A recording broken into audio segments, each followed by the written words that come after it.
कोई कोई ऐसा होता है जो नर्मदा जी के तट पर घूम रहा होता है,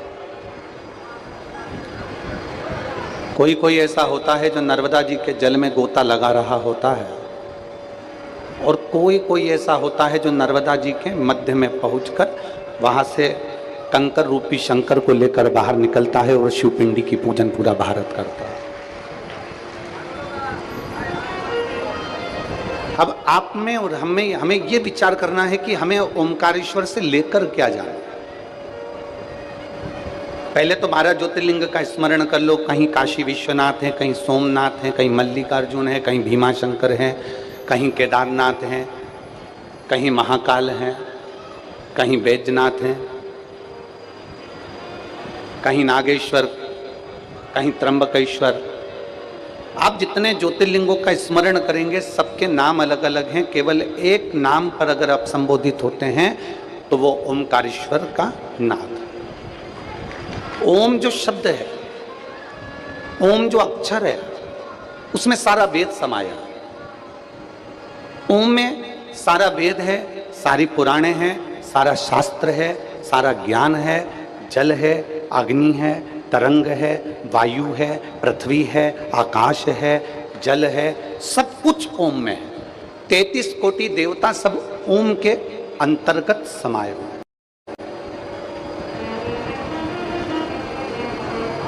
अब जहां कथा सुन रहे हो वो कौन से नाथ हैं? ओमकारनाथ। जम के बोलो, कौन से नाथ? ओमकारनाथ। क्या नाम है यहाँ का? ओमकारेश्वर। शिव महापुराण की कथा कहती है किसी समाज का यदि सम्मान करना है, जैसे मान लो कोई साहू समाज है, ब्राह्मण समाज है, माहेश्वरी समाज है, अग्रवाल समाज है, मान लो कोई अन्य समाज है, कोई दर्जी समाज है, कोई ताम्रकार समाज है, कोई स्वर्णकार समाज है, किसी भी समाज का हमें सम्मान करना है तो क्या हम पूरी समाज के व्यक्ति को बुला बुला कर सम्मान करेंगे? बोलो, जम के बोलो रे, सब निमाड़ वाले जरा दमदारी से बोलो। एक एक व्यक्ति को बुलाएंगे, सम्मान करेंगे? नहीं करेंगे। क्या करेंगे? उस समाज के अध्यक्ष को बुलाएंगे, शाल पहनाएंगे, माला पहनाएंगे, सम्मान कर देंगे। उस समाज के अध्यक्ष का सम्मान हो गया, मतलब सबका सम्मान हो गया। उसी तरह शिव महापुराण की कथा कहती है 12 ज्योतिर्लिंग का नाम का उच्चारण ना कर पाओ, 12 ज्योतिर्लिंग तक ना पहुंच पाओ तो केवल ओमकारेश्वर नाम का उच्चारण कर लेने से सारे ज्योतिर्लिंग को प्रणाम हो जाए।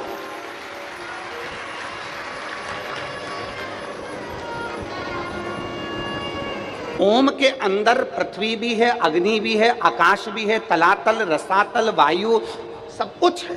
ओम के अंतर्गत सारे वेद, सारे पुराण, सारे शास्त्र ओम के अंतर्गत समाहित हैं। सब कुछ, सारे मंत्र, तंत्र, सारी विद्या ओम के अंतर्गत समाई हुई है। तो 12 ज्योतिर्लिंग में अगर आप नहीं जा सकते, 12 ज्योतिर्लिंग का यदि आप स्मरण नहीं कर सकते, तो माई नर्मदा के तट पर जो ओमकारेश्वर बसा है उसका सुबह सुबह एक बार नाम ले लेने से 12 ज्योतिर्लिंग को प्रणाम हो जाता है। अध्यक्ष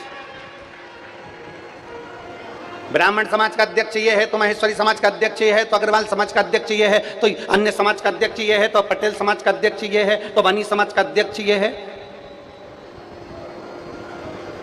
कुर्मी समाज का अध्यक्ष ये है।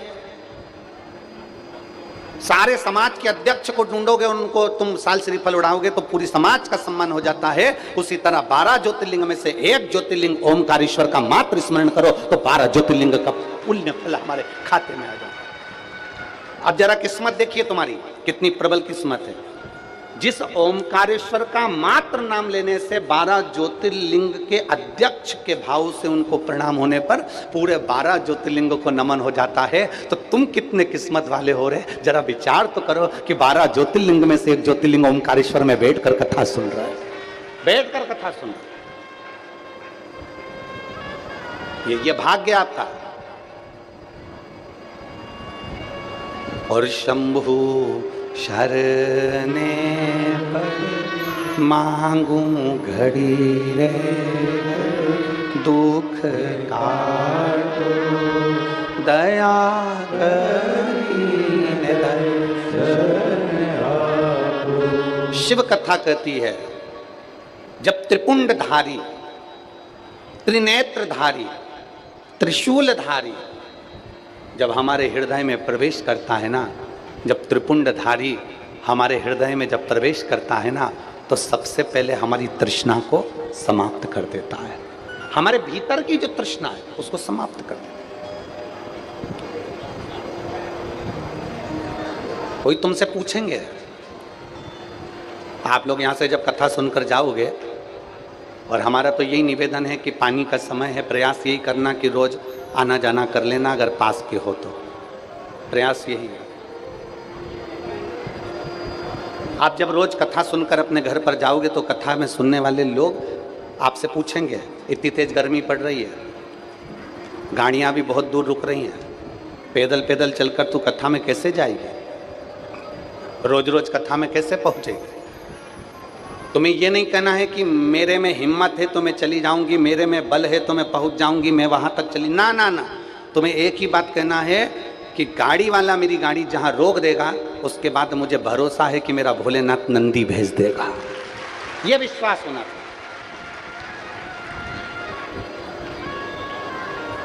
मैंने उसके मंदिर की सेवा करी है, मैंने उसके मंदिर की चाकरी करी है, मैंने उसके मंदिर की विनती करी है, मैंने उसके मंदिर में दीप जलाया, और ये एक लोटा जल का ही तो लाभ है जो निमाड़ वालों को कथा मिल गई। ये एक लोटे जल का ही प्रमाण है, प्राप्ति है। ये आप लोगों ने जो एक लोटा जल चढ़ाया है ना कुंभ महादेव को, ये उसी का फल है। नहीं तो अभी ये कथा यहाँ हो जाए, ये तो और कितना सोचने वाला विषय है। एक ही रोड मिलती है, ओमकारेश्वर जाने के लिए व्यवस्था करने में भी थोड़ा सा प्रशासन को समय लगता है, सब चीज़ देखना पड़ती है। फिर भी मैं यहाँ के कलेक्टर महोदय, एसपी महोदय, कमिश्नर, एसडीएम सबको साधुवाद देता हूँ, जिन्होंने बहुत सुंदर व्यवस्था, यहाँ के टीआई, यहाँ के पुलिस कांस्टेबल, सब ने बहुत अच्छी व्यवस्था यहाँ संभाल रखी। उसके लिए साधुता है, बहुत सुंदर व्यवस्था है। ये उसकी कृपा है, उसकी दया। और महाराज, आप जितना शिव को भजोगे, आप जितना शंकर का स्मरण करोगे, आप इतने लाखों की संख्या में आए हो, तुम जितने पंडाल में बैठे हो उससे ज्यादा रोड पर जितने पेड़ लगे हैं उनके पेड़ के नीचे लोग बैठे हैं। आप जितने पंडालों के अंदर बैठे हो, पंडालों से ज्यादा लोग रोड के ऊपर पेड़ों के नीचे बैठे हैं, दरी बिछा बिछा के, वृक्षों के नीचे। आप जो लाखों की संख्या में पहुंचे हो, आप यहां किसी से कुछ पाने के लिए नहीं आए। आप यहां केवल 7 दिन की शिव महापुराण में भगवान देवाधिदेव महादेव से अपने दिल की बात कहने के लिए आए हो, उसको अपना दुखड़ा, अपने मन की बात बताने के लिए आए हो। और बताओ, समाज की कितनी गतिविधियां होती है, समाज के अध्यक्ष को बताना पड़ता है। ओमकारेश्वर की कथा है, हमारा विश्वास कहता है अगर दिल से आपने 7 दिन की कथा सुन ली ना, और जो बाबा से झोली पसार कर इस कथा के मंडप में मांग लिया, ये विश्वास कहता है कि मेरा ओमकारेश्वर नाथ खाली नहीं भेजेगा। क्या मिलता है शंकर के मंदिर जाने से? क्या प्राप्त होता है शंकर के मंदिर में सफाई करने से? क्या मिलता है शिव जी के मंदिर में झाड़ू लगाने से? क्या मिलता है शंकर के मंदिर में सफाई करने से? एक कथा आती है नरसिंह पुराण की। नरसिंह पुराण की कथा में एक बहुरोमा नाम का दैत्य था। नरसिंह पुराण की कथा कहती है एक बहुरोमा नाम का एक दैत्य था, असुर था, राक्षस था। ये असुर नहीं था, ये पूर्व समय में एक चंद्रवंशी राजा था जिसका नाम जयध्वज था। धर्मात्मा भी था, पुण्यात्मा भी था, सत्कर्मी भी था, सब कुछ था। जयध्वज चंद्रवंशी एक राजा था, अपने राज्य का सही संचालन कर रहा था, अपने राज्य को सही तरह से साध रहा था। जिंदगी की एक सबसे बड़ी गलती उस जयध्वज ने कर दी। देवऋषि नारद शिव जी के शिवालय से, शंकर के शिवालय से एक लोटा जल समर्पित कर कर आ रहे थे देवऋषि नारद। अब आप लोग कहेंगे क्या गुरुजी देवऋषि नारद शंकर जी को जल चढ़ाते हैं? शिव महापुराण का एक एक शब्द अगर आप पढ़ेंगे, और आप हमारी वाणी पर भी अगर भरोसा ना करें तो गीता प्रेस गोरखपुर की शिव महापुराण की किताब लेकर आए, या फिर नरसिंह पुराण लेकर आए, लिंग पुराण लेकर आए, नर्मदा पुराण लेकर आए, उसका एक बार दिल से अध्ययन करना। 33 कोटि देवताओं में ऐसा कोई देवता नहीं था जो शंकर को जल चढ़ाए बिना भोजन कर ले। सारे देवता पहले शिव जी को जल चढ़ाते थे, फिर भोजन ग्रहण करते थे। ऐसा कोई देव नहीं था जो शिव जी के बिना अन्न भाग ग्रहण कर ले।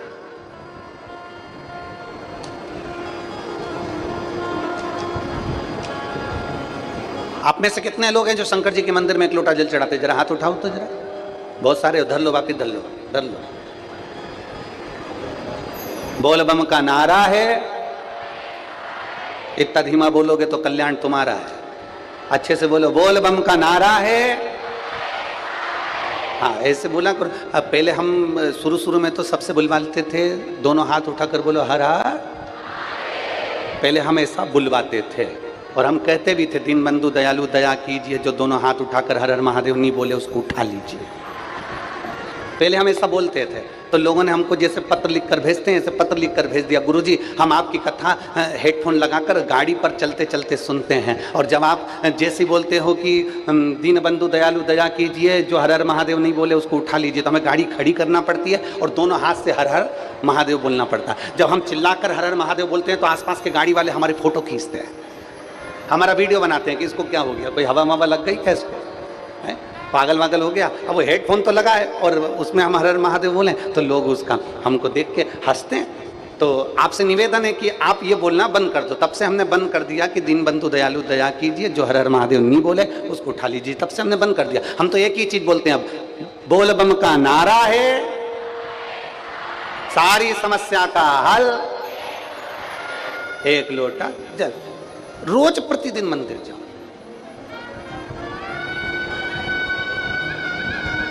एक कोई देवता ऐसा नहीं था जो भगवान शंकर को जल चढ़ाए बिना भोजन कर ले। सबका नियम। और अगर अच्छे से पढ़ोगे रामचरितमानस तो रामचरितमानस में भी वर्णन है, जब तक राम जी महाराज प्रतिदिन एक शिवलिंग का निर्माण नहीं कर लेते, शंकर भगवान का एक शिवलिंग का निर्माण करते, उसके बाद मेरे राम जी महाराज पूजन करने के बाद, लोटा भर जल समर्पित करने के बाद फिर कंदमूल फल ग्रहण करते। ये शिव कृपा। और शंभु शरणे मांगू घड़ी रे घड़ी, दुख काटो दया करीने दर्शन। प्रतिदिन देवऋषि नारद भगवान शंकर के शिवालय में एक लोटा जल समर्पित कर कर आ रहे थे। जो शंकर के मंदिर जाता है, जल चढ़ाने के लिए जाता है, प्रतिदिन शिवालय में पहुंचता है। लोग कहते हैं आप शंकर के मंदिर गए हो, पर शिव महापुराण की कथा कहती है जो प्रतिदिन शिवालय तक जाता है, मेरा देव अधिदेव महादेव लक्ष्मी को उसके पीछे पीछे उसके घर तक भेज देता है। मेरा शिव।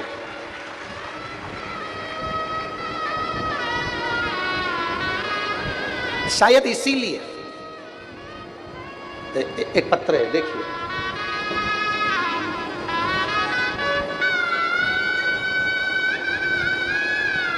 पानी की बोतल भी भेजिए पत्र के साथ साथ हो, ठीक है। ओमकारेश्वर वाले हैं, कुछ भी कर सकते हैं।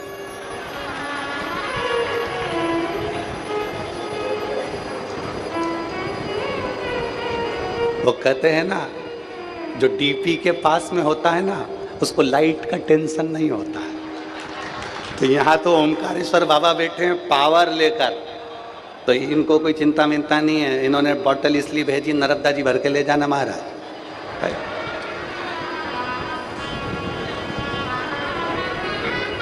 अच्छा, उन्होंने लिखा भी है, देखो, एक बोतल आपके लिए लाई हूँ, गर्मी बहुत तेज है, पानी पीते रहना। अभागे पत्र। मेरा नाम सुधा विश्वकर्मा है, मेरी उम्र 65 साल है। मैं महाराष्ट्र महाड़ रायगढ़ से हूँ। कहीं बैठी हैं? कहीं बैठी हो तो हाथ हिलाइएगा। अगर कहीं बैठी हो तो हाथ हिलाइएगा। मेरा नाम सुधा विश्वकर्मा, मेरी उम्र 65 साल है। मैं महाराष्ट्र महाड़ रायगढ़ से हूँ। कहीं बैठी हो तो हाथ हिला सकती हैं। दिख गई? आ जाओ, एक बिलपत्र ले जाना। आ जाओ, आ जाओ।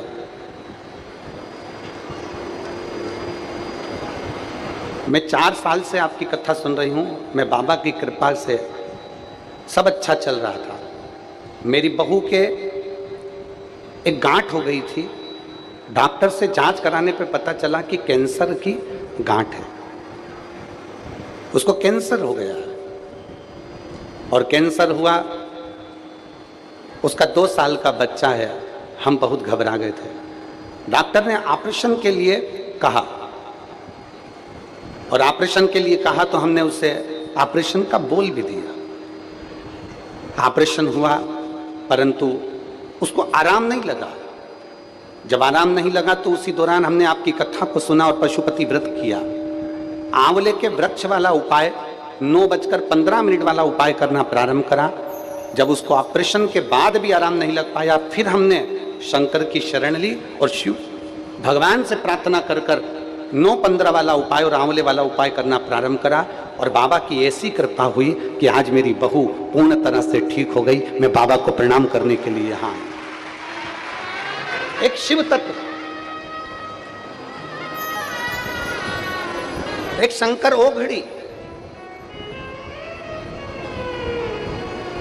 आपका भरोसा, आपका विश्वास, आपकी दृढ़ता एक पूर्णता में होना चाहिए। आपका भरोसा। और मेरे बाबा दया करना, मैं तेरे भरोसे। भोले बाबा दया करना, मैं तेरे भरोसे। ना घर के भरोसे हो, ना परिवार के भरोसे हो, ना घर के भरोसे हो, ना परिवार के भरोसे हो। मेरे बाबा दया करना, मैं तेरे भरोसे। भोले बाबा दया करना, मैं तेरे भरोसे।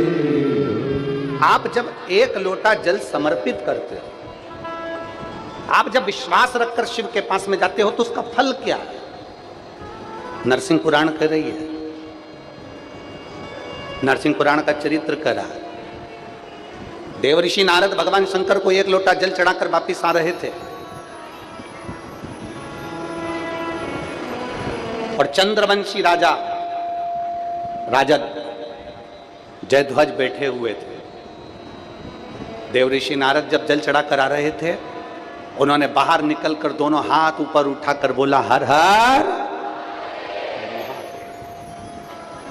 अभी हमने कथा में कहा कि लोगों ने लेटर लिखकर भेजा था कि हम जब हाथ उठाकर हर हर महादेव कहते हैं तो लोग हंसते हैं।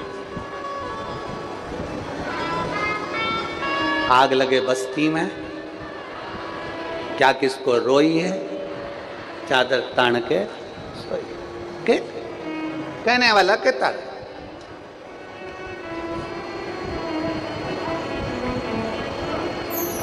कोई कितना ही के, उससे कोई फर्क नहीं।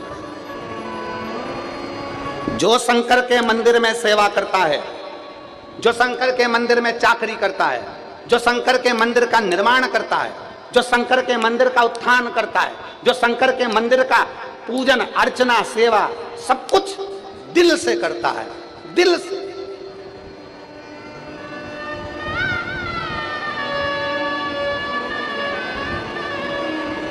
जो शंकर के मंदिर की अर्चना आराधना, आ जाओ,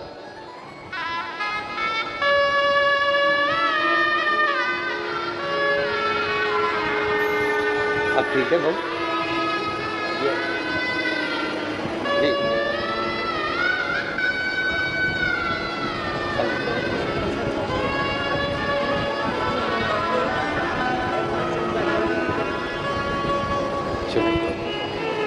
एक उसको दे देना तो काफी है। ठीक है, सब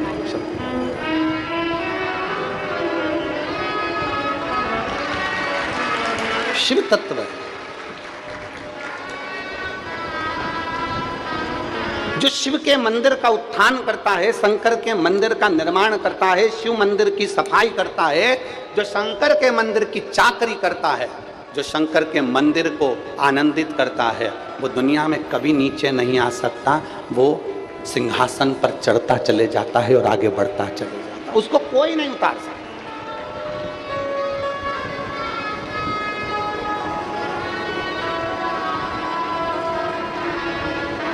और जी देखो, ये तो सीधी सीधी बात है, तुम शंकर के हो जाओ, जब शंकर तुम्हारा होता है ना तो आनंद की अनुभूति हो जाती है।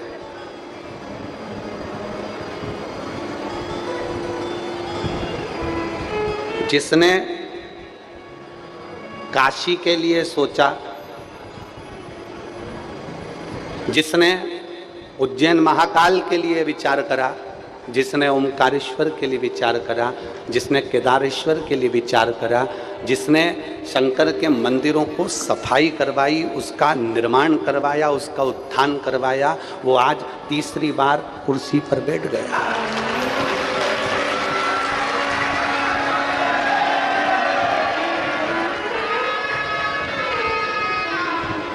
लोग तुमसे पूछें कि शंकर के मंदिर में निर्माण करने का, शंकर के मंदिर में सफाई करने का, शंकर के मंदिर में झाड़ू पोछा करने का, शंकर के मंदिर में पूजन पाठ करने का क्या फल है, तो उसको दो लोगों को दिखा देना। एक हमारे राष्ट्रपति को दिखाना जो शंकर के मंदिर में झाड़ू लगाती थी, पोछा लगाती थी, और वो आज राष्ट्रपति के पद पर विराजमान है। उनसे इंटरव्यू में पूछा गया कि तुमने ऐसा क्या करा, वो कहती थी बस शंकर के मंदिर की दास थी, सेवा करती। शिव के शिवालय की देवालय। जय ध्वज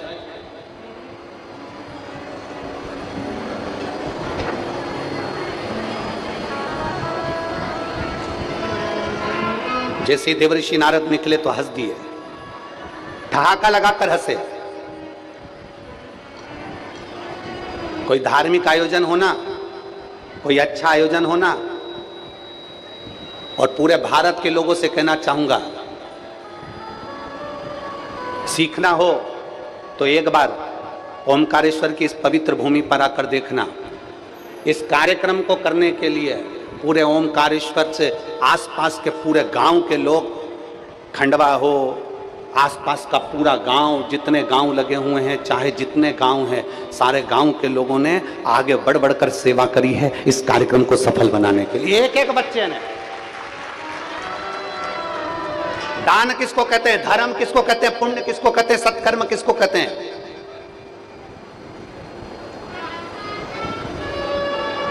कभी मौका मिले तो एक बार ओमकारेश्वर साइड में आकर देखना कि यहाँ के लोगों का दान पुण्य धर्म क्या है, इनका प्रेम, इनकी स्नेह क्या है। कभी मौका मिला। शिव के भक्त पर दुनिया हंसती है। देवर्षि नारद आ रहे थे जल चढ़ाकर, उन्होंने दोनों हाथ उठाकर कह दिया हर हर। जैसे उन्होंने हर हर महादेव कहा, इतने में जय ध्वज को हंसी आई, और जय ध्वज को हंसी आई, और जय ध्वज ने ठहाका लगाकर एक कमेंट्स कर दिया, उंगली उठा दिया, एक शब्द कह दिया। जय ध्वज कहने लगे देवर्षि नारद को भी जल चढ़ाने की जरूरत पड़ गई। जब आप देवादिदेव महादेव को जल चढ़ाने के लिए जाओगे ना, तो लोग बाग ताने दिए बिगर नहीं रह सकते, उनका काम है ताना देना। हमने पहले भी कथा में कहा, तुम रोज रोज मंदिर चली जाओ, रोज रोज शंकर जी पे जल चढ़ाने चली जाओ, तो लोग कह देंगे ये आ गई सीहोर वाले महाराज की चेली।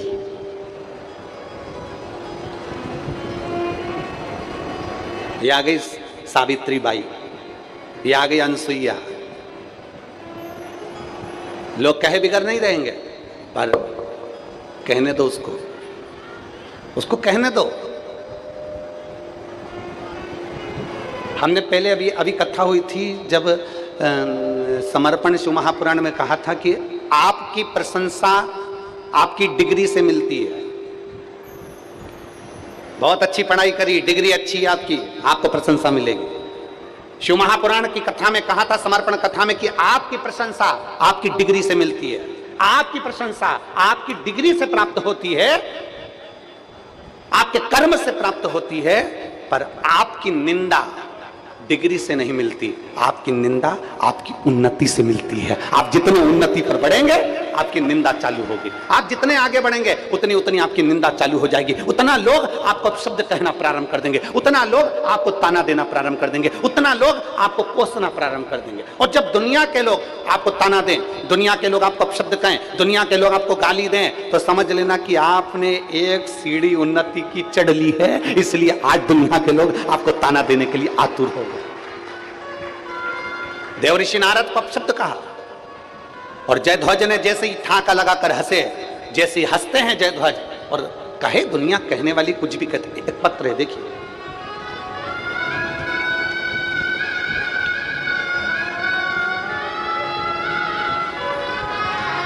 मेरा नाम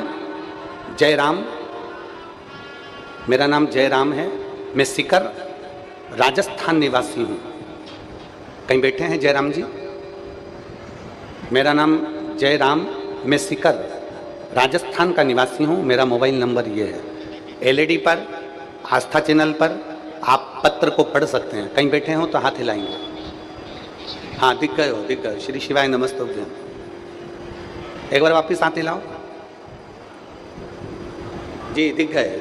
साधुता आप आ सकते हो तो पीछे से आ जाओ, हम बेलपत्र दे देते हैं। आ जाओ, दोनों पति पत्नी आ जाओ। मेरा नाम जयराम, मैं सीकर राजस्थान का निवासी हूँ।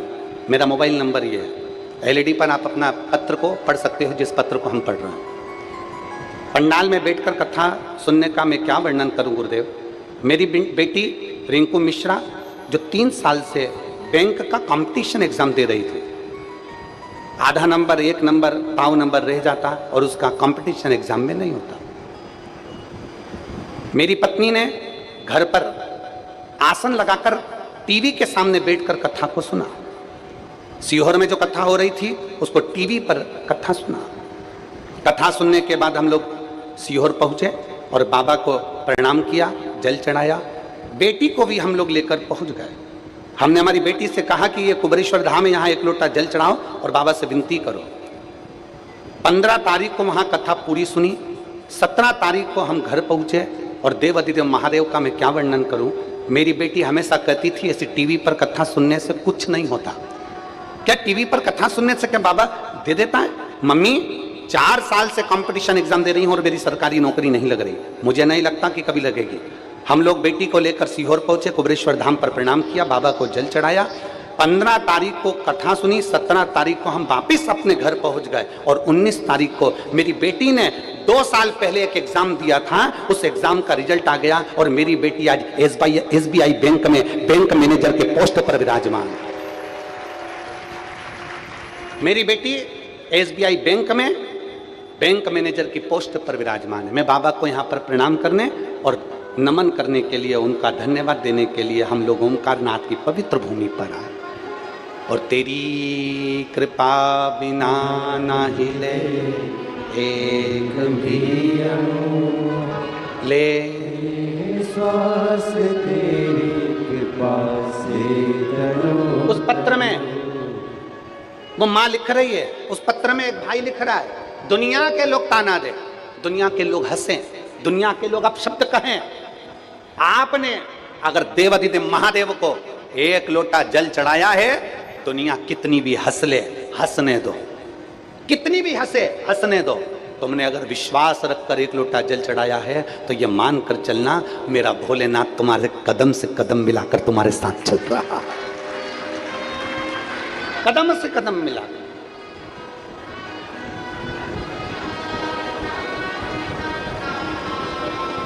कोई अच्छा आयोजन होना और तुमसे बन सके, तुम्हारा कोई सपोर्ट मांगे, कर देना। शंकर जी का कोई कार्यक्रम होना, शिव जी का, कोई तुमसे कहे कि भाई ये करना है, बन सके तो कर देना। हाथ आगे बढ़ाकर सहयोग करना, पर टांग मत अड़ाना, टांग मत अड़ाना। ना जाने फिर वो टांग से तुम चल पाओ कि ना चल पाओ। प्रयास करना, अच्छा कार्यक्रम है और जनमानस के कल्याण का है, संपूर्ण विश्व के कल्याण का है, संपूर्ण जगत के उत्थान का है, उद्धार का है। आप और हमारी कोई सामर्थ्यता नहीं है कि हम शिव महापुराण की कथा करवा सकें, सुन सकें, कर सकें। ये आप और हमारी सामर्थ्यता नहीं है। पर अपने नगर में, अपने क्षेत्र में, अपने गांव में, अपने क्षेत्र के अंदर अगर शिव महापुराण की कथा हो रही है तो गांव का एक एक बच्चा ये सोचे आज मेरे घर में मेरे शंकर जी आए हैं और मुझे उस घर की तैयारी करना है, मुझे तैयारी करना है। पवित्र कथा है।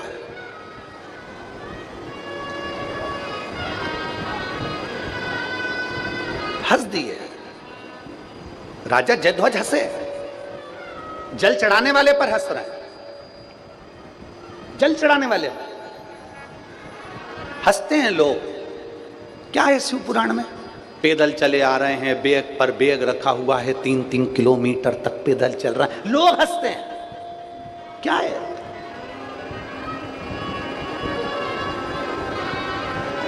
क्या है ऐसा शिव पुराण में?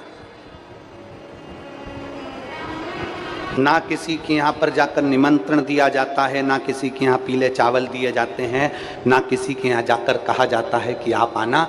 फिर भी कहते हैं ना, शक्कर अगर नीचे गिरी है, गुड़ अगर नीचे गिरा है तो चींटी मिठास देख कर आती है और शंकर के भक्त शिव की पुराण देख कर आते हैं।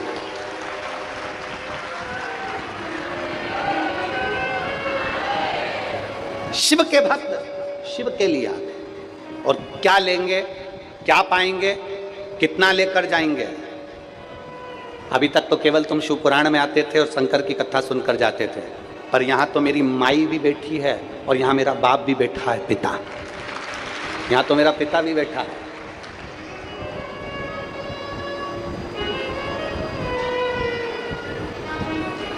क्या लेकर जाओगे हमको नहीं मालूम।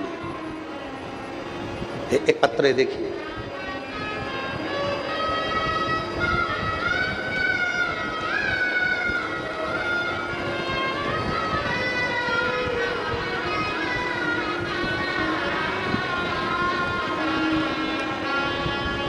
मैं संतोष मालाकार, पिता राम जी मालाकार, फूलमाली समाज से, मैं टिमरनी का, तहसील जिला हरदा, मध्य प्रदेश, टिमरनी का रहने वाला हूँ। कहीं बैठे हों तो हाथ हिलाइएगा, अगर कहीं बैठे हों तो अपने दोनों हाथ हिलाइएगा। आप ही हैं? आ जाओ, एक बेलपत्र ले जाओ। मैं संतोष मालाकर, पिता राम जी मालाकर, फूलमाली समाज से हूँ, टिमरनी तहसील जिला हरदा, मध्य प्रदेश का निवासी हूँ। 18/12/2022 को मेरे पेट में अचानक दर्द हुआ। डॉक्टर को दिखाने हरदा गया और डॉक्टर ने सोनोग्राफी करके कहा कि हमने सोनोग्राफी कराई तो रिपोर्ट में आया कि पेट में अपेंडिक्स है और अपेंडिक्स के साथ में गठान है, ऑपरेशन करना पड़ेगा। हमने बाबा महाकाल का स्मरण किया और ऑपरेशन के लिए भर्ती हो गए। डॉक्टर भी आ गया, पेट में चीरा भी लगा दिया गया, मगर बाबा की क्या मर्जी थी गुरुदेव। पता पड़ा मेरे घर के लोगों ने शंकर जी को जल चढ़ा दिया और जल चढ़ाकर कह दिया कि बाबा कुछ भी हो, गठान नहीं निकलना चाहिए, अपेंडिक्स नहीं निकलना चाहिए, भले पेट चिर गया, चिर जाने दो। और घर के लोग शिव जी को जल चढ़ाने चले गए। पेट में चीरा लगा दिया गया, ऑपरेशन प्रारंभ होने लगा। जैसे ही ऑपरेशन का चीरा लगाया तो मालूम पड़ा कि पेट के अंदर सूजन पड़ी हुई है। सूजन होने के कारण बस पेट को वापस सिल दिया गया। ऑपरेशन के लिए 6 हफ्ते देरी का समय दे दिया गया। गठान भी पेट में, अपेंडिक्स भी पेट में, और सूजन होने के कारण पेट को वापस सिल दिया और कह दिया अभी ऑपरेशन नहीं हो सकता, 6 हफ्ते बाद ऑपरेशन करेंगे। 6 हफ्ते के बाद में हम डॉक्टर को दिखाने के लिए गए, वापिस सोनोग्राफी हुई और सोनोग्राफी होने पर मालूम पड़ा कि पेट में अपेंडिक्स भी नहीं था और गठान भी नहीं थी। मैं बाबा को यहाँ प्रणाम करने के लिए आया हूँ। ये मेरा मोबाइल नंबर है गुरुजी, और मेरा गांव टिमरनी है। शिव तत्व इसी को कहते हैं।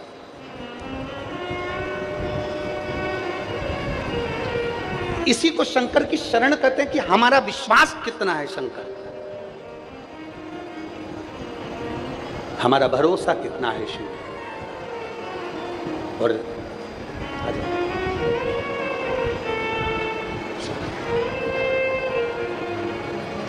ठीक है, आराम है पूरा, कोई दिक्कत नहीं, ऑपरेशन तो नहीं हुआ। एक बार जोरदार ताली बजाएं। साधु हर हर और शंभु शरणे मांगू घड़िए दुख काटो दया करीने दर्शन। प्रयास करो अपने शरीर के द्वारा, अपने तन के द्वारा, अपने जीवन के द्वारा कुछ अच्छा हो सके, जनमानस का कुछ अच्छा कार्य हो सके, कोई अच्छा धर्म का कार्य हो सके। हम अकेले नहीं कर सकते, पर गांव के लोग अगर मिला है मौका, अपने रहते बाबा ने अगर कृपा करी है तो उसकी करुणा से जो मिला है उसको साधुता दीजिए, साधुता।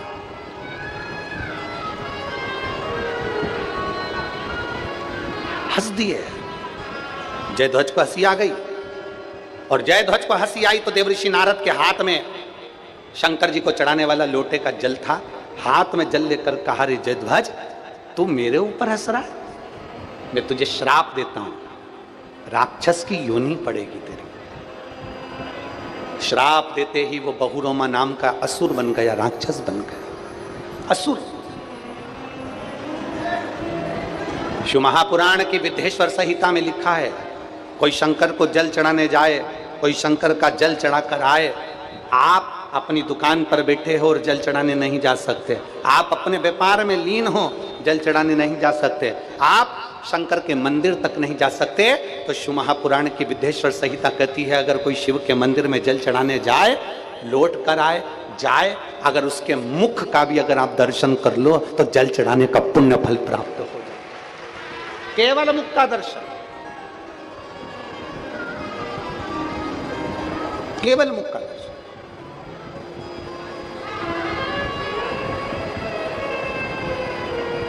कितना सुंदर लिखा है कि अगर शिव महापुराण की कथा सुनकर कोई जा रहा हो, उसका दर्शन हो जाए, शिव महापुराण की कथा श्रवण कर कर कोई आ रहा हो, उसका दर्शन हो जाए, शंकर को जल चढ़ाकर कोई आ रहा हो, उसका दर्शन हो जाए, शंकर को जल चढ़ाने कोई जा रहा हो, उसका दर्शन हो जाए, कोई शरीर से अगर कोई पाप हो भी गया है तो शिव महापुराण कहती है वो पाप भी समाप्त हो जाता है।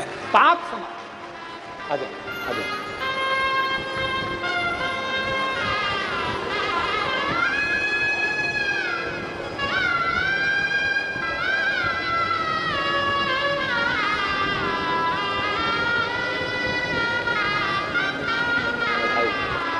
अब रोमती, अब तो बधाई है, अब तो बेटी का SBI बैंक में हो गया, उसकी साधुता। अब तो रोना नहीं चाहिए, अब तो खुश होना चाहिए, भोलेनाथ जी ने दे दिया एक बेटी को। सबसे पहले सालासर में सुना रहा है, उसके बाद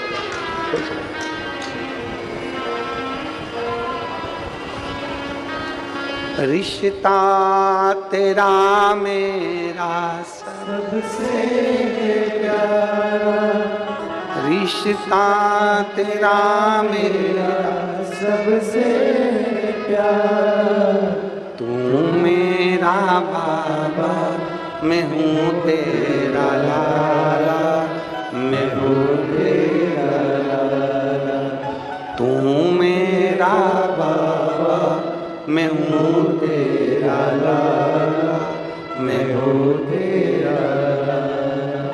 ये भाव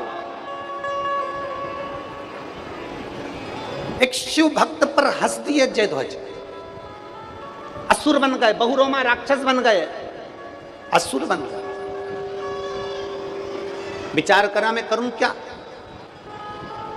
असुर हूं, राक्षस हूं, क्या कर सकता हूं? देवऋषि नारद के चरण पकड़ लिए, आप उत्तर दीजिए कि मेरा कल्याण कैसे होगा, मेरा उद्धार कैसे होगा। शिव महापुराण की कथा नरसिंह पुराण में बहुरोमा का चरित्र लिखा हुआ है। नरसिंह पुराण में वर्णन आता है, देवऋषि नारद ने कहा जिस दिन शंकर के मंदिर की चौखट के बाहर बैठे रहना, कोई अगर मंदिर में सफाई कर रहा होगा, उसके कपड़ा निचोड़ रहा होगा, उस कपड़े का अगर छींटा भी तेरे शरीर पर पड़ गया, उसी दिन तेरा कल्याण हो जाएगा, उसी दिन उद्धार।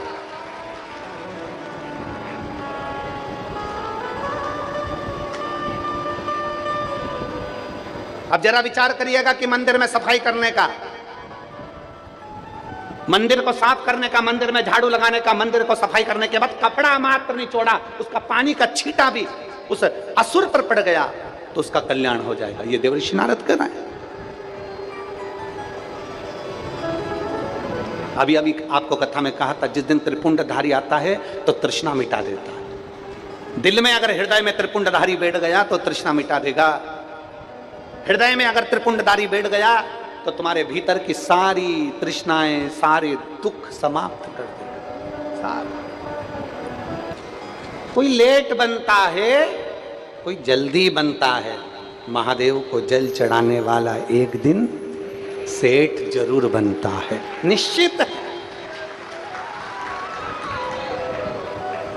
रावण चढ़ाया, सोने की लंका मिली। चोर चोरी करने गया, खुद के कपड़े निकालकर त्रिशूल में लपेट कर आग लगाकर चोरी का सामान दिख रहा था, चोर था। बाबा ने कृपा कर कर कुबेर के सिंहासन पर बिठा दिया। शिव कृपा है। ऐसा कौन जिसको नहीं दिया मेरे बाबा ने? ऐसा कौन जिसको मेरा शंकर, मेरे ओ घड़दानी, मेरे बाबा नहीं दिया?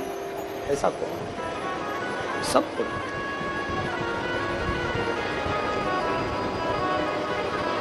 शिव महापुराण की कथा कहती है,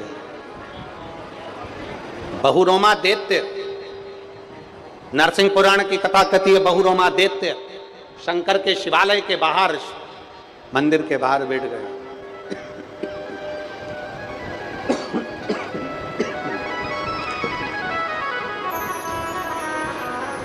मंदिर के बाहर बैठा है, जल चढ़ाकर एक स्त्री, एक नारी जल चढ़ाकर निकल रही थी। मंदिर में थोड़ा सा सफाई करने के उद्देश्य से वस्त्र कहाँ ढूंढती? अपने साड़ी के पल्लू से उसने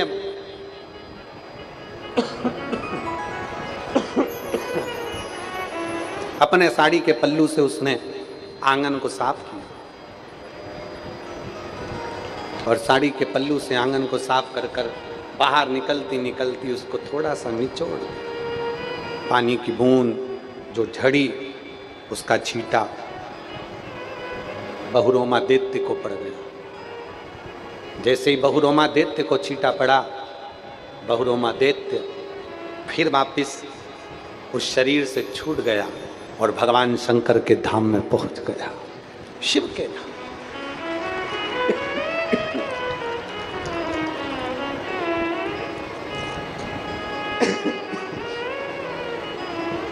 भगवान शिव जी के धाम में पहुंच गए बहुरोमा।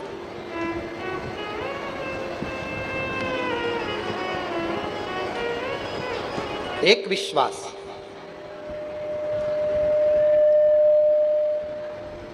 एक भरोसा, एक दृढ़ता शिव के करीब में लेकर जाती। एक कथा आती है देवराज नाम के ब्राह्मण की,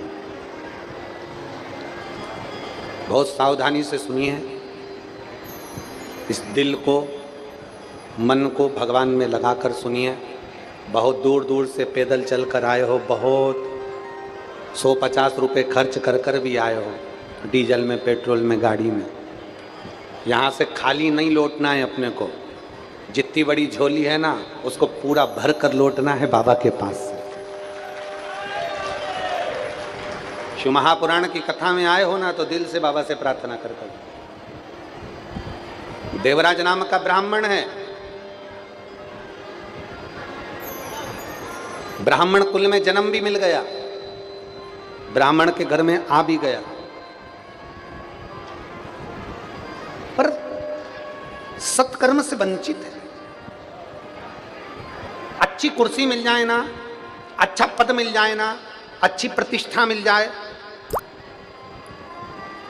आपकी सत्ता, आपका वैभव, आपकी कुर्सी, आपका पद, आपकी प्रतिष्ठा अगर आपको अच्छी मिली हुई है, घर के आप बड़े हो, आप अध्यक्ष हो, आप उपाध्यक्ष हो, आप सचिव हो, आप जो भी हो, अगर अच्छे पद पर बैठे हो, घर के आप बड़े हो, बयो हो, वृद्ध हो, घर के अगर लोग आपका कहना मानते हैं तो शिव महापुराण की कथा कहती है पीछे मत हटना, अपने एक एक घर के व्यक्ति को शंकर के मंदिर तक भेजने की जवाबदारी अपनी बनती है।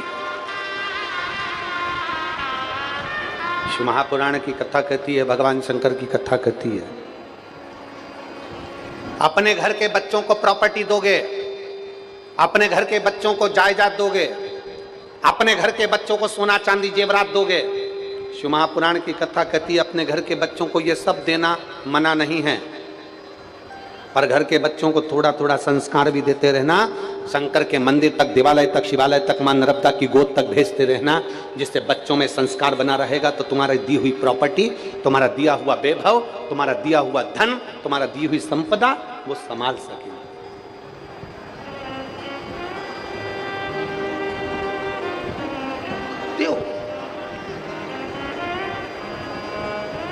कई लोग कहते हैं गुरुजी हम बड़े दुखी हैं, हम समझ में नहीं आता हमारा दुख क्या है।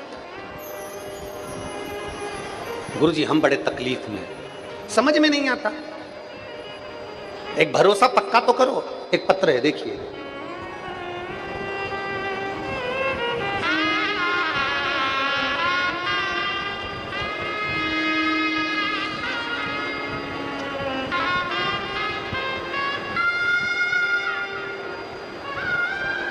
मैं जयंती नरगावे निवासी ग्राम नरावला तहसील राजपुर जिला बड़वानी मध्य प्रदेश की रहने वाली हूँ।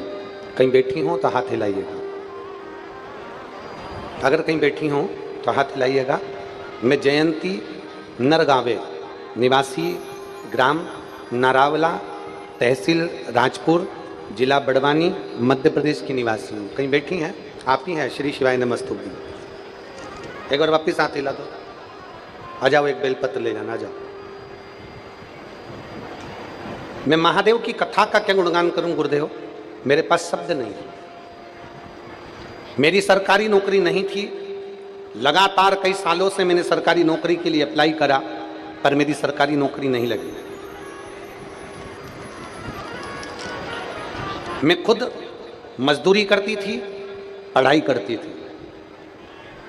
अब गुरुजी मजदूरी भी करूं और पढ़ाई भी करूं तो कथा सुनने का समय नहीं मिल पाता था। पर ईमानदारी से बोलूं, एक जगह मजदूरी करने गई और वहां मोबाइल पर आपकी कथा चल रही थी। उस कथा के शब्द मेरे कानों में पड़ गए और मेरा मन कर गया कि मैं एक बार सीहोर जाऊं और कुबेरेश्वर धाम पर जाकर बाबा को प्रणाम कर कर आऊं। मैं नरवाला की रहने वाली, तहसील मेरा राजपुर, जिला बड़वानी। 2 हफ्ते के अंदर मैं कुबेरेश्वर धाम गई, बाबा को प्रणाम करा, बाबा से कहा बाबा मैं नौकरी करना चाहती हूँ सरकारी, अभी तो मैं मजदूरी करती हूँ, दूसरे के यहाँ काम करती हूँ बाबा, पर तू अगर चाहेगा तो मेरी सरकारी नौकरी जरूर लगेगी। गुरुदेव आप कहते हो कि खूब मेहनत करो, मैंने एक एग्जाम दिया और उसके लिए इतनी मेहनत करी, इतनी मेहनत करी कि पूछो ना। गुरुजी आप कहते हो पूरी मेहनत करो, और मेहनत कर कर शंकर जी के ऊपर एक शहद लगी बेलपत्र चढ़ाकर शिव जी के पास में चढ़ाकर चले जाओ। मैंने वही किया और पशुपतिनाथ का व्रत किया।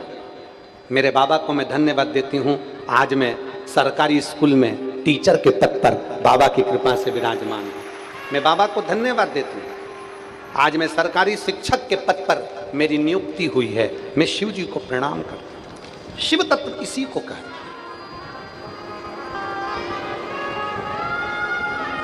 मेरी जीजियों, मेरे जीजाओं, आप लोग आए जरूर हो, पर ये सोचना हमेशा आप ओमकारेश्वर आते थे तो आपकी मर्जी से आते थे, पर आज यदि ओमकारेश्वर की इस पवित्र भूमि पर बैठकर आप शिव महापुराण की कथा सुन रहे हो तो आज आप अपनी मर्जी से नहीं आए हो, आज ओमकारेश्वर बाबा ने अपने घर के कार्यक्रम में तुमको बुलाया।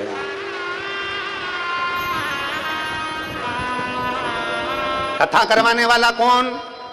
जम के बोलिए, ओमकारेश्वर बाबा। आ जाओ।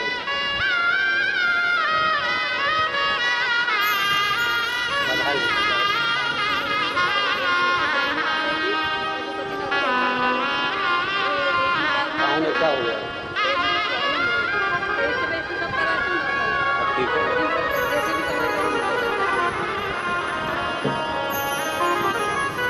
खुद मजदूरी करती थी और साथ में मेहनत करी, और मेहनत का फल ये रहा कि आज सरकारी स्कूल में टीचर है। जोरदार ताली बजाएं इस बेटी के लिए। बहुत बहुत साधुवाद, बहुत बहुत साधुवाद।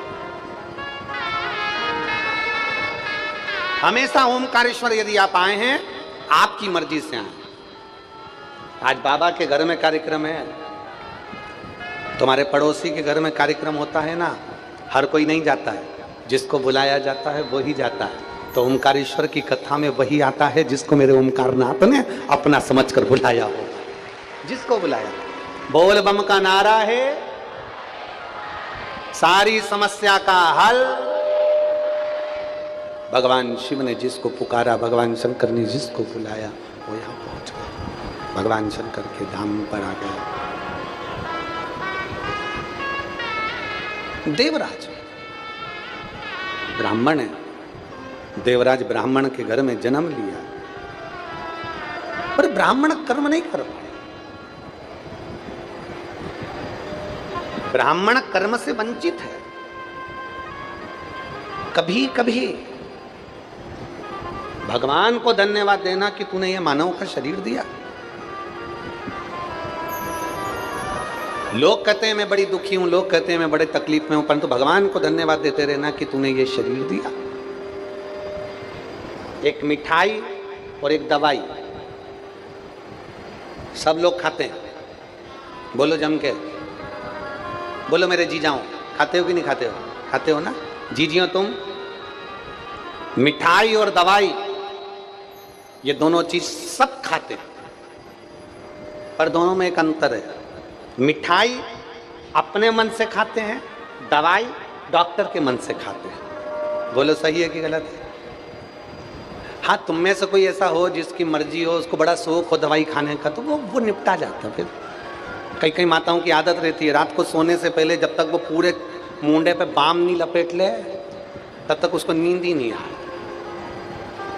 उसका पति भी 2-4 बार बोल दिया, पागल हो गई है क्या? सिर दुख रहा है? नहीं। सर्दी हो रही है? नहीं। खांसी चल रही है? नहीं। तो फिर बाम क्यों लगाया? नींद नहीं आ रही। अब बताओ, इसको जब तक ये बाम लपेटे नहीं तब तक इसको नींद आए। और इसमें कई बैठी होगी ऐसी, इनका झोला खोल के देखना, इसमें कहीं नहीं निकलेगा तो बाम की शीशी तो निकलेगी। बोलो बोलो रीजी जो, ईमानदारी से बोल दो। हरिओ निमाड़ वाली, सही बोलो ईमानदारी से, सही है कि गलत? हमें बाम की शीशी तो नहीं। और कई कई तो इतनी होशियार कि जनासा भी कई दुखे तो बाम नहीं निकाला। अच्छा, ऐसी होशियार इनका दांत भी दुखे तो बाम घुसड़ लिया। इतनी चतुर चतुर बैठी है। और कथा में भी बाम की शीशी लेके आ गई, और पड़ोसन की दुखी आंख। अच्छा, उसके पास वाली को लग रहा है कि ये कथा में रो रही है, रो नहीं रही है। महाराज शिव कथा कर रही है। एक मिठाई एक दवाई, दोनों सब खाते हैं। मिठाई अपने मन से खाते हैं और दवाई डॉक्टर के मन से खाते हैं। शिव पुराण कहती है सुख हम अपने मन से भोगते हैं, पर दुख देने वाला वो होता है। कितना देना है, कैसे देना है, किस तरीके से देना है ये वो जानता है। बस इतना ध्यान लगाकर बैठो कि मिठाई अपने मन से खा सकते हैं, पर दवाई डॉक्टर के मन से उसी तरह सुख आता है हमारे कर्म के अनुसार, दुख भी आता है हमारे कर्म के अनुसार। दोनों को भोगना है, चाहे तुम हंसकर भोग लो, चाहे तुम रो। पर निवेदन, अरे मत बुरे कर्म कर बंदे, वरना पछताएगा। भगवान की आंखों से तू बच नहीं पाएगा, तू बच नहीं पाएगा। अरे ओ अज्ञानी मत करना, तेरे कर्म का फल भी तू ही पाएगा। जैसा किया तूने तेरे आगे आएगा। मत बुरे कर्म कर बंदे, वरना पछताएगा।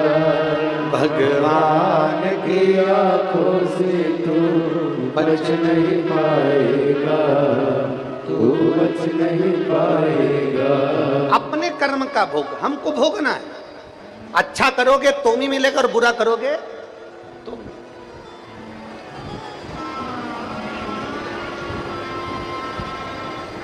बस निवेदन है कि अपने भीतर से तृष्णा को निकाल दो, अपने भीतर से अहंकार को निकाल दो, अपने भीतर से ईर्ष्या को निकाल दो, अपने भीतर से बुराइयों को निकाल दो। कई लोग ऐसे मिलते हैं, अरे गुरुजी किसी ने कुछ कर दिया होगा। एक माता ने लिखा है, मैं रोशनी पति गजेंद्र केवट, मैं खरगोन कुंदा नगर की रहने वाली हूँ। मेरा मोबाइल नंबर ये है, कहीं बैठी हूँ तो हाथ हिलाइए। मैं रोशनी पति गजेंद्र केवट, मैं खरगोन कुंदा नगर मध्य प्रदेश की रहने वाली हूँ। मेरा मोबाइल नंबर है। आई हैं, हाथ हिलाओ। हाँ, बच्चा आया है साथ में, ले आओ इसको, ले आओ।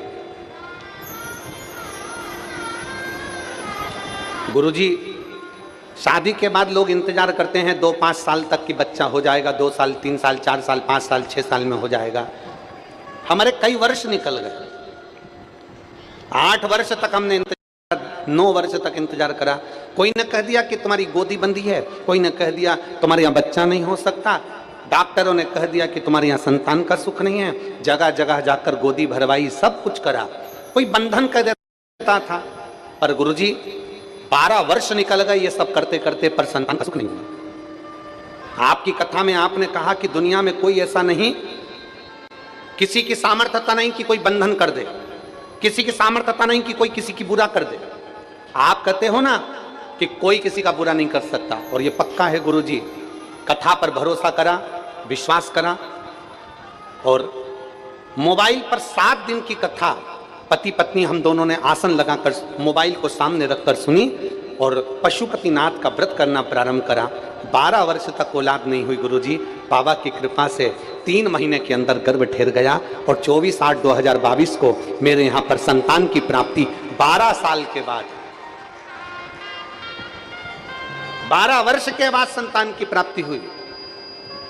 और दुनिया के लोग कोई कुछ कहे, कोई हमें लगता है कि लोग बुरा कर रहे हैं, हमें लगता है किसी ने हमारा बुरा कर दिया होगा, किसी ने बंधन कर दिया, किसी ने ये कर दिया, किसी ने वो कर दिया। ना, शिव महापुराण की कथा कहती है कोई तुम्हारा बुरा नहीं कर सकता, अपना बुरा अपन स्वयं करते हैं।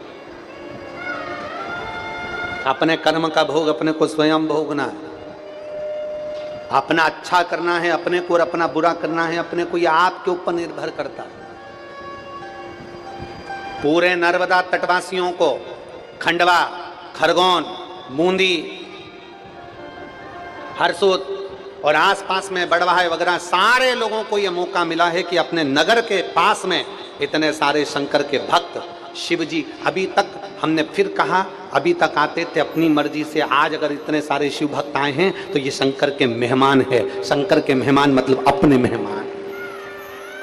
आज मौका मिला है, अपनी तिजोरी का ताला खोलो और कहीं पानी का पाउच, कहीं पानी की बोतल बन सके दोनों हाथों से यहां से लेकर मोर टक्का तक और यहां से लेकर ओमकारेश्वर तक के बीच में जितना बन सकता है इन शंकर के भक्तों की सेवा में लग जाओ। ये मौका मिला है। और एक छोटी सी डायरी लो, उस डायरी के एक पन्ने पर लिख कर रखो, 9 तारीख को ओमकारेश्वर में कथा चालू हुई, हमने 9 तारीख को 15 रुपए का पानी पिलाया। वो 15 रुपए का पानी 3 महीने बाद हजारों लाखों में ना चले जाए तो हमको जरूर बताना कि उसका फल मिला कि नहीं। जितना बन सकता है सेवा करो, जितना। और मेरी जीजियों से भी निवेदन है, आप फ्री हो जाओ ना तो वो खंडेलवाल भजन में, खंडेलवाल जो भवन है वहाँ पहले तो भोजन यहीं बन रहा था। हमारे दोनों विधायक लगे हुए थे, यहीं पर सारी व्यवस्था करवाई थी। श्री नारायण जी पटेल जी ने और श्री सचिन बिरला जी ने पूरी व्यवस्था यहाँ करवा दी थी। पर पानी आ गया, जमीन गीली हो गई, तो भोजन की व्यवस्था यहाँ 800 मीटर की दूरी पर इसी ओमकारेश्वर रोड पर खंडेलवाल भजन भवन है। उसमें पूरी खंडेलवाल समाज को बहुत बहुत साधुवाद देते हैं जिन्होंने वो खंडेलवाल भवन दिया। उसमें भोजन बनना प्रारंभ हुआ। तुम्हें समय मिल जाए सेवा करने पहुंचो। क्या सेवा है वहां पर? हमको बताओ। पूड़ी बेलना है, हम बेलेंगे। सब्जी काटना है, हम काटेंगे। यहाँ आए काय के लिए? सेवा के लिए आए। कथा सुनो, सेवा करो, सहयोग करो। 7 दिन मां नर्मदा के तट पर सेवा करना है हमको, जितनी बन सके। और उस सेवा का फल क्या होगा ये मेरा महादेव ही जान सकता है, ये उसके ऊपर निर्भर है। और खाली ना जाता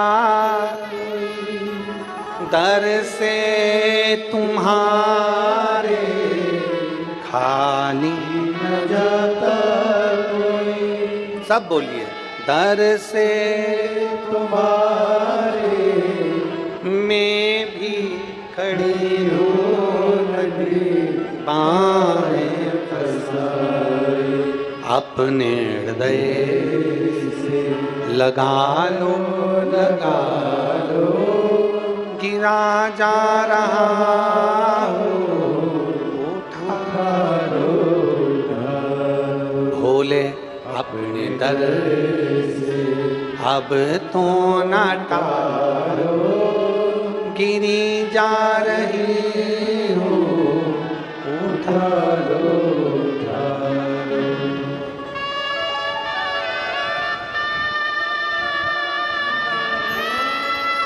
प्रणाम करो, प्रणाम करो।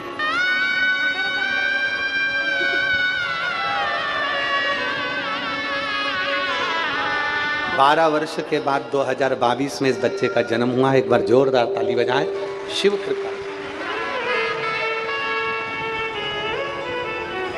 हरे लुटा दिया,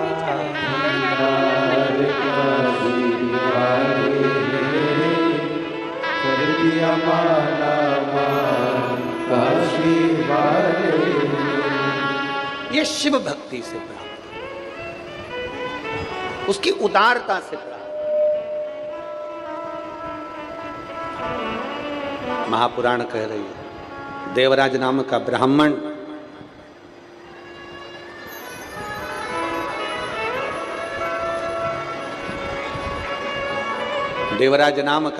अपने कर्म से वंचित है, अपने कर्म से वंचित।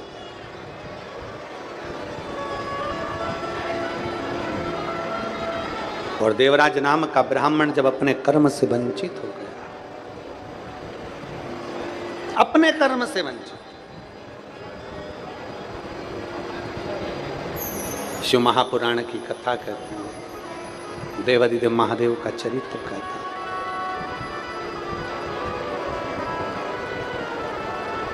चोरी का धन लिया,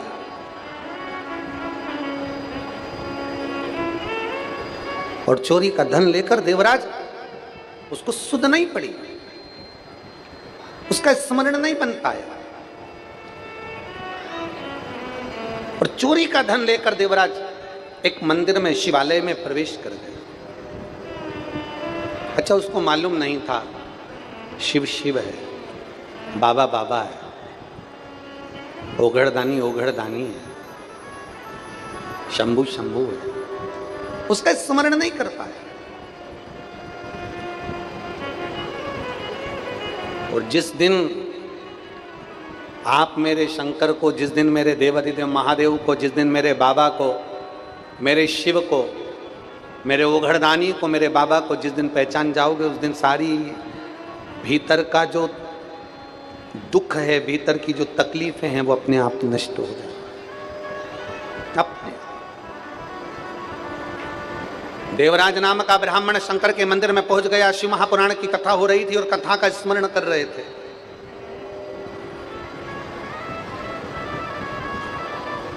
और कथा चलते चलते थोड़ी देर में ब्राह्मण ने, संत ने आवाज लगा दी, हर हर। जैसे ही बोला हर हर महादेव, बोलते से इसका सिर में दर्द हो रहा था। इसने सोचा बताओ यहाँ कहाँ पहुंच गया मैं। थोड़ी थोड़ी देर में संत चिल्ला रहा है, ब्राह्मण चिल्ला रहा है, गुरुजन चिल्ला रहे हैं, हर हर महादेव बोल रहे हैं। कहाँ पहुंच गया? शिव महापुराण की कथा कहती है एक छोटे से बिंदु से सिंधु तक की यात्रा है और सिंधु से वापस बिंदु तक की यात्रा है।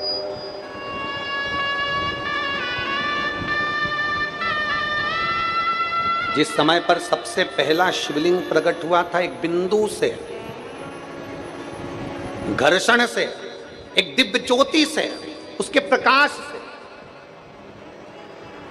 प्रथम शिवलिंग की उत्पत्ति हुई।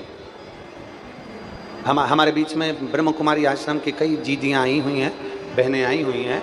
ये लोग, आप कभी ब्रह्म कुमारी आश्रम में जाएंगे तो वो भी बताते हैं कि एक बिंदु से,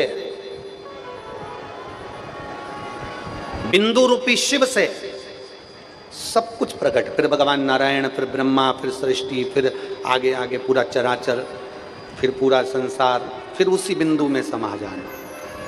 ये लोग भी बताते साधु। एक बिंदु से बिंदु तक की यात्रा है, बिंदु से बिंदु तक की यात्रा। शिव महापुराण की कथा कर रही है। देवराज नाम के ब्राह्मण ने जैसे बार बार शोर सुना, सिर में दर्द था, आवाज लग रही थी, मन में थोड़ी सी क्षुब्धता आई और क्षुब्धता आकर वो चल दिया। और चलने के बाद विचार करा कि अब मुझे यहाँ नहीं बैठना, चोरी का धन लेकर बाहर निकला। जैसे ही बाहर निकला, निकलते से ही जैसे ही उसने देखा मैं कहाँ जाकर छुपूं, मेरे को बहुत बुखार आ रहा है, मुझे बहुत कष्ट है, शरीर में त्राण उत्पन्न हो रहा है, शरीर में बहुत कष्ट उत्पन्न हो रहा है, मैं कहाँ जाऊं, कहाँ पहुंचूं। गया और देवराज नाम का ब्राह्मण मंदिर के देवालय के बाहर निकलने के बाद में एक बेलपत्री के वृक्ष के नीचे जाकर बैठ गया। बेलपत्री के वृक्ष के नीचे बैठा था, उसके स्मरण में नहीं आया कि मैं बेलपत्री के वृक्ष के नीचे बैठा हूं, उसके स्मरण में नहीं है।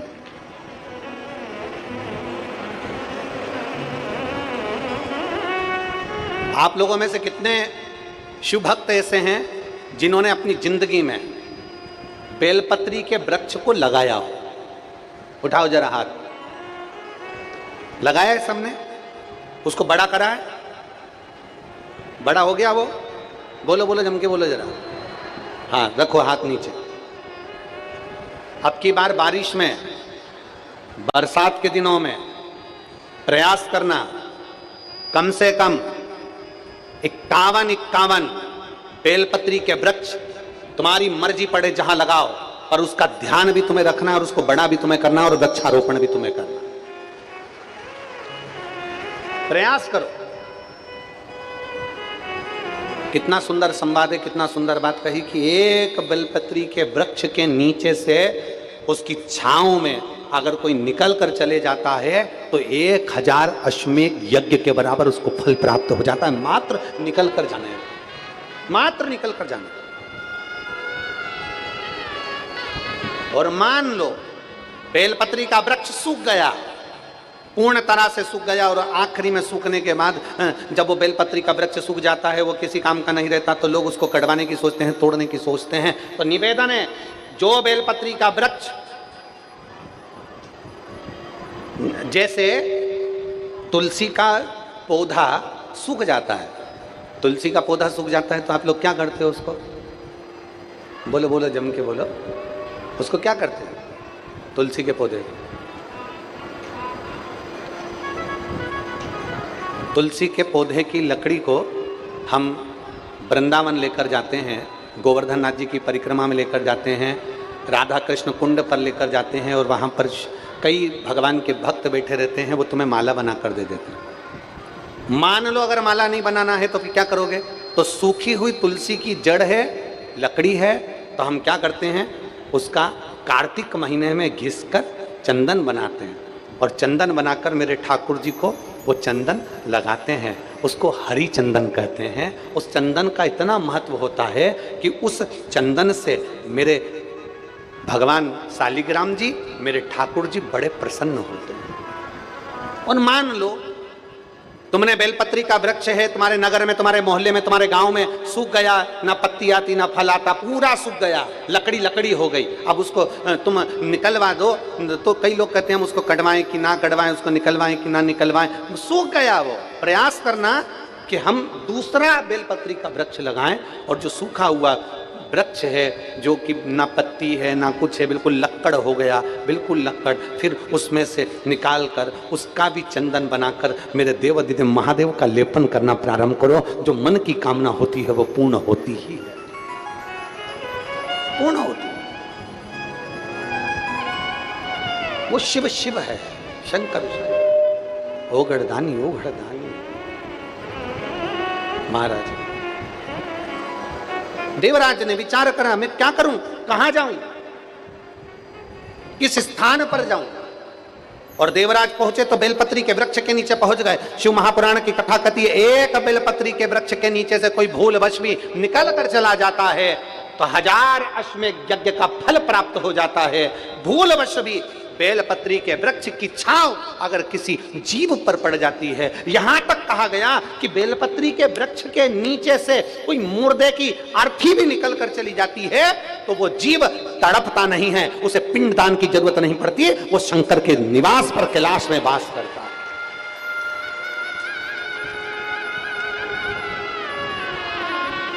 और एक अच्छी बात सीख जाओ, ओमकारेश्वर बाबा का दर्शन करने जाओ, महाकालेश्वर बाबा का दर्शन करने जाओ, भीमा शंकर का दर्शन करने जाओ, केदारनाथ जी का दर्शन करने जाओ, काशी विश्वनाथ जी का दर्शन करने जाओ, मल्लिकार्जुन बाबा का दर्शन करने जाओ। आप सबसे निवेदन है, अगर बन सके दर्शन करने से पहले आप लाइन में लगते हो। बोलो लगते हो कि नहीं लगते हो? लाइन में लगते हो तो लोगों की डलिया में बेलपत्र रहती है, हवा से, ठोकर से, कोनी से वो डलिया में से बहुत सारी बेलपत्र जमीन पर गिर जाती है और लोग उसे लांग लांग कर चले जाते हैं, पाँव में दबा दबा कर चले जाते हैं। आपसे निवेदन है, आज हमें ओमकारेश्वर की कथा से सीख कर जाना है कि हम दर्शन की लाइन में लगे हैं, हम महाकाल की दर्शन की लाइन में लगे हैं, हम त्र्यंबकेश्वर बाबा की दर्शन की लाइन में लगे हैं, हम ओमकारेश्वर बाबा के दर्शन की लाइन में लगे हैं। हम जिस लाइन में लगे हैं, बेलपत्री किसी ने भी फेंकी हो, उठाने की जवाबदारी हमारी है। हम उसे उठाएंगे, पल्लू में रखेंगे और रखने के बाद उसको कहीं ले जाकर विसर्जन कर देंगे। ये जवाबदारी हमारी है, इसको हमें करना है।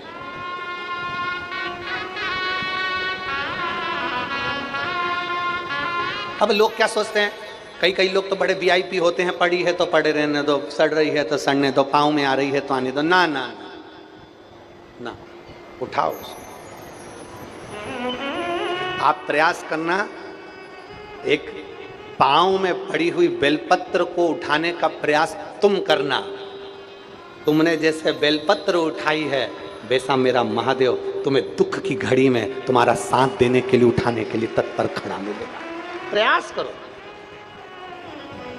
लेते हो नियम? अरे बोलो जम के जरा, पक्का? कौन कौन करने को तैयार है? अलग से नहीं जाना है, दर्शन की लाइन में तुम भी लगे हो ना, नीचे पड़ी दिख गई ना तो उठा अपना पल्लू। माताएं जैसे प्रसाद लेती है ना, तुमने देखा है प्रसाद लेते समय माताएं ना जाने कौन सी डिजाइन की झोली बनाती है, पता नहीं पड़ता, पर ऐसे भैया भैया भैया, वो तो गुलाब जामुन ज्यादा ले लेती है, जब चाशनी टपकती तब मालूम पड़ती भैया, तब मालूम पड़ता है। तो वो माताओं से सीख के अपने पास में अगर झोली नहीं भी है ना तो अपने कुर्ते की जेब, शर्ट की जेब, पैंट, जीन्स, जो तुम पहने हो, मेरे बेटा बेटी जो तुम, और बेटियां अगर रुपट्टा भी पहनी ना तो उस रुपट्टे में, उस रुपट्टे में पड़ी हुई, रास्ते में चल रहे हो पड़ी हुई मिल गई, उठा के रख लिया, उठा के रख लिया। तुम एक दो लोग भी अगर करोगे ना, एक दो भक्त भी शंकर के करेंगे ना, तुमको देखकर जितने लोग लाइन में लगे होंगे ना वो भी उठाना चालू कर देंगे, निश्चित है। वो भी सेवा करो, आप करो तो। गायत्री परिवार वाले कहते हैं हम सुधरेंगे, बोलो बोलो जम के बोलो जरा। हम सुधरेंगे तो युग सुधरेगा, हम बदलेंगे युग बदलेगा। पहले बदलना किसको है? अपने आप। बाप बेटे से कह रहा है नशा नहीं करना, बाप बेटे से कह रहा है झूठ नहीं बोलना, बाप बेटे से कह रहा है गलत काम नहीं करना, और पिताजी मोबाइल पे बोल रहा है। किसी ने पूछ लिया कहाँ हो सेठ जी? सेठ जी बोले बस घर पर बैठा था, और बैठा था दुकान पर। तो बेटा सुनता है, कहता पापा झूठ बोल रहे हैं, और अभी कह रहे थे कि झूठ नहीं बोलना। हम सुधरेंगे, बोलो जम के बोलो, युग सुधरेगा। हम बदलेंगे युग बदलेगा। धर्म की अधर्म का प्राणियों में, विश्व का कब होगा?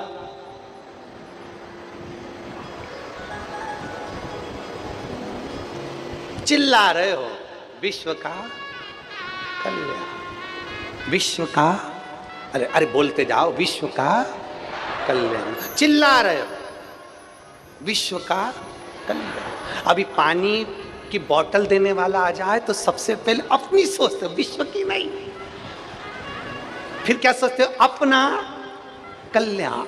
भैया पानी, भैया लाओ दो, भैया आन दो, भैया आन दो। और मालूम पड़ा 2 पानी की बोतल तो खुद लेके आई थी, और वो बोतल तक खाली नहीं हुई, और मालूम पड़े दूसरे की बोतल और बटोर बटोर के इकट्ठी कर ली। अब सोच रही जाऊंगी कैसे, 4-5 किलो पानी इकट्ठा कर लिया, जाऊंगी कैसे? और आवाज क्या लगा रही थी? अरे बोलो, विश्व का। बस कह रहे हो, और सबसे पहले तुम अपने कल्याण की बात कर रहे हो। जो मिले मुझे मिले, आज सब कुछ मिले मुझे मिले, बिस्कुट का पूड़ा मुझे मिले, पूरी सब्जी मुझे मिले, खिचड़ी मुझे मिले। अपन किसी का ध्यान नहीं रख रहे, लेते समय, खाते समय, ध्यान रखते समय बस अपना, केवल अपना ना। मेरे देवादिदेव महादेव से सीखो, अमृत दूसरे को दिया, देवताओं को दिया, विष खुद पी गए। वो देवादिदेव महादेव विश्व कल्याण की बात करते, वो देवादिदेव महादेव विश्व कल्याण की बात करते हैं। मेरे शंकर भगवान ने विष पिया जगत की रक्षा के लिए।